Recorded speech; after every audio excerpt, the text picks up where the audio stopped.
साईं जीवनमाला प्रस्तुत करते हैं श्री साईं ज्ञानेश्वरी अध्याय 2 कर्म कर्म कर्म कर्म।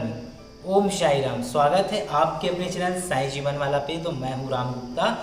आज हम आपको साईं ज्ञानेश्वरी के अध्याय 2 कर्म की पावन कथा आपको बताते हैं कि क्या है कर्म। हमने एक पार्ट इसका बना चुका है, आप उसे देख सकते हैं साईं जीवनमाला यूट्यूब चैनल पे। और साईं जीवनमाला यूट्यूब चैनल के सभी दर्शकों का हृदय से साधुवाद, जो आप सभी बाबा के इस महाग्रंथ की पावन कथा को ध्यान से सुन रहे हैं, क्योंकि यह कथा हम बाबा की द्वारिका माई से साक्षात साईं बाबा को सुना रहे हैं। तो जब बाबा इतने प्यार से सुन रहे हैं तो आप सभी भी इस महाग्रंथ का श्रवण करते रहें और बाबा को अपनी प्रॉब्लम बताएं। बाबा उसे जल्द से जल्द आप दूर करेंगे और आपके जीवन में खुशियां ही खुशियां लाएंगे।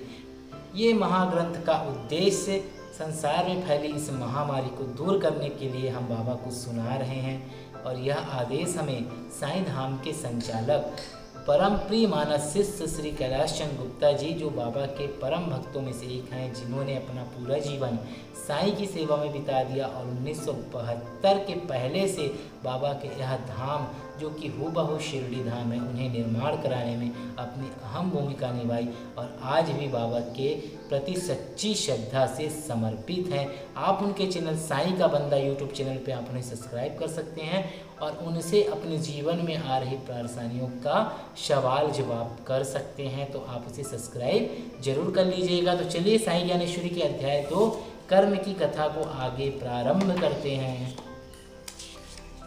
काम के संचरण से उत्पन्न शारीरिक इच्छा की पूर्ति केवल अपनी पत्नी के साथ पूर्ण करो। पराई सुंदर स्त्री को देखकर मन में विकार यानी गलत इच्छा पैदा ना होने दो। पति पत्नी को हमेशा एक दूसरे की सीमा तक रहकर ही काम की तृप्ति का शुद्ध प्रेम भाव से करना चाहिए। काम की लौलुकता एवं काम की तृप्ति के लिए यत्र तत्र काम भोग करने की वृत्ति रखने वाले लोग कभी भी मुक्ति प्राप्त नहीं कर सकते हैं। उन्हें मुक्ति मिल पाना संदिग्ध है। ध्यान दे, यह बड़ा काम बड़ा बलशाली है।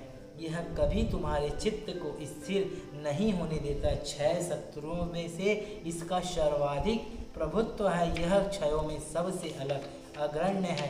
काम पर नियंत्रण रखते हुए काम का सेवन करो। काम के गले में विवेक की कंठी डाल दो। काम को अपनी आज्ञा के अधीन रखो और काम के हाथों में अपने आप को ना जाने दो। इन सत्य वचनों को जो करता है वही ज्ञानी एवं समझदार है। अपने कर्म से जैसा प्रारब्ध तैयार करोगे वैसा ही तुम्हारा फल तुम्हें प्राप्त होगा और तुम्हें भोगना पड़ेगा। अतः इन 6 शत्रुओं को सीमित करो। जितनी जरूरत हो उतना ही इन्हें प्रश्न दो। लोभ करना है तो ईश्वर के नाम जाप का लोभ करो, जो आप लोग नहीं करते हैं। क्रोध करना है तो अनीतिपूर्ण कार्यों के प्रति क्रोध करो। आशा और इच्छा की लालसा हो तो मोक्ष की मन में अभिलाषा करो। मोह रखना चाहते हो तो परमार्थ के प्रति मोह रखो और घृणा करनी है तो दुष्ट कृत्यों पर दुष्कर्मों से घृणा करो। प्रेम और भक्ति भाव समर्पण करना है तो ईश्वर के प्रति करो।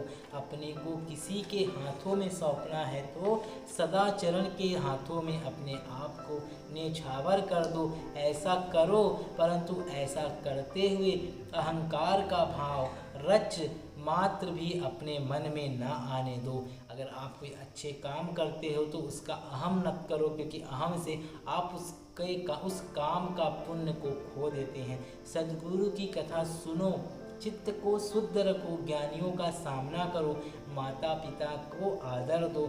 1000 तीर्थ के यात्रा के बराबर है अपने माँ की देवी के रूप में पूजा करना, अपने पिता की देवता के रूप में आराधना करना। अतः माता पिता की शीश झुकाकर नित्य वंदना करो। अपना जो सहोदर है उसके साथ सदा प्रेम भाव रखो। यदि तुम समर्थ हो तो अपनी बहनों का भी सहयोग करो, उनका मान रखो। पत्नी का हमेशा ख्याल रखो, उसे पूर्ण प्रेम दो एवं प्रेम पूर्ण व्यवहार रखो। पत्नी के गुलाम बनकर कभी भी न रहो। घर परिवार के कार्यों एवं मामलों में हमेशा पत्नी का अनुमोदन स्वीकार करो, उसकी सलाह को मानो। अपने पुत्र या पुत्र वधू के मामलों में दखल ना दो। उनके बीच किसी तरह का झगड़ा मत लगाओ। उनकी एकांतता में कभी भी अवरोध उत्पन्न मत करो। उन्हें अपने तरीके से आगे बढ़ने दो एवं अपने पुत्रों के सामने व्यंग ना करो। अपने पुत्रों के साथ मित्रवत व्यवहार रखो और नौकरों के साथ अधिक मित्रता ना करो। और अपनी बेटी को मत बेचो। ध्यान या धन या जमीन जायदाद देखकर अपनी बेटी का कन्यादान किसी बूढ़े के हाथों में कदापि ना करो। योग्य एवं शिष्ट व्यक्ति को किया गया कन्यादान ही शोभा के योग्य होता है। मैंने तुम्हें यह बताया कि पुरुष का धर्म क्या है, जैसे शास्त्रों में वर्णित है वैसा मैंने तुम्हें कहा है। नियम की सीमा में चलने पर कोई बाधा नहीं आती, ना विवश होने की कोई स्थिति उत्पन्न होती है। सच्चाई के साथ इन आचारों का पालन करो। अपनी पति की सेवा करना और उसे आदर देना ही स्त्री का सबसे बड़ा धर्म है। इसके अलावा अन्य उसका कोई पति धर्म नहीं है। स्त्री के लिए उसका पति उसका देवता है, वही उसका पंडरीराव परमेश्वर राजा है। हे पति के चरणों में शुद्ध भाव से उसका मन रमा होना चाहिए। यही उसके आनंद का मूल मंत्र सुखी जीवन की कुंजी है। पति के कोप करने गुस्सा होने पर भी जो स्त्री नम्रता धारण किए शांत चित्त रहती है, पति के दैनिक कार्यों में जो सहयोग करती है, वह स्त्री धन्य है। उसे हमेशा गृह लक्ष्मी मानो। और जो स्त्री पति के चित्त को कष्ट दे, उसे सुखी कर दे, उसे दुखी कर दे, जो भांति भांति का आचरण करे, वह स्त्री अधर्मी है। ऐसी स्त्री बातचीत करने के योग्य भी नहीं होती है। स्त्रियों को विनम्रता कभी भी नहीं छोड़ना चाहिए। छिछलापन का व्यवहार नहीं करना चाहिए, यानी चिकनी डगर देखकर कभी भी नहीं फिसलना चाहिए। किसी भी अन्य पुरुषों के साथ एकांत में बात नहीं करना चाहिए। उसे सदाचरण से दूर हटकर कभी कोई कदम नहीं उठाना चाहिए। रिश्ते में अपने भाई के साथ भी उसे अपनी मर्यादा का ध्यान रखना चाहिए।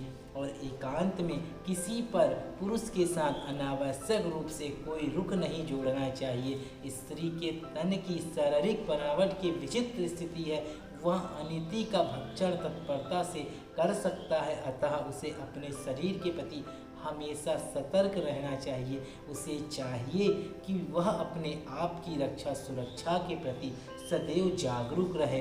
बकरी भेड़िए का शिकार होती है। बकरी को भेड़िए से बचाते हैं, चारों तरफ कांटों के तार घेराबंदी बनाते हैं ताकि भेड़िया घेराबंदी के अंदर ना घुस सके। इस प्रकार से बकरी की रक्षा की जाती है। बकरी की रक्षा सुरक्षा के समान ही स्त्री के शरीर की रक्षा सुरक्षा का विधान है। व्रत और नियम की बाण लगाकर स्त्री की हिफाजत करनी चाहिए। पति की सकाम इच्छा शारीरिक सांसारिक को पूरा करने के लिए स्त्री को हमेशा तत्पर रहना चाहिए। उसे अपने बच्चों का लालन पालन एवं विकास कुशलता से करना चाहिए। अपने बच्चों को हमेशा सन्मार्ग पर अग्रसर करना चाहिए। उन्हें इस प्रकार की शिक्षा देना चाहिए कि जिससे उसका जीवन नैतिक दृष्टि से उन्नत हो। अपने बच्चों को धर्म नीति सदाचार सद्व्यवहार विषयक कथाएं बतानी एवं सुनानी चाहिए। सास ससुर देवर जेठ आदि के साथ तनिक भी देश नहीं रखना चाहिए। यहाँ तक कि परिवार के प्रत्येक सदस्य के साथ उसे प्रेम भाव रखना चाहिए। सबके साथ मन में सौहार्द का भाव रखना चाहिए। स्त्री को अपने गुणों का प्रकाश चारों तरफ फैलाना चाहिए। उसे सभी के साथ हमेशा अच्छा बर्ताव रखना चाहिए। उसे पति की आज्ञा के अनुसार आचरण एवं व्यवहार करना चाहिए, उसे धार्मिक व्रतों को स्वीकार कर उनका पालन करना चाहिए।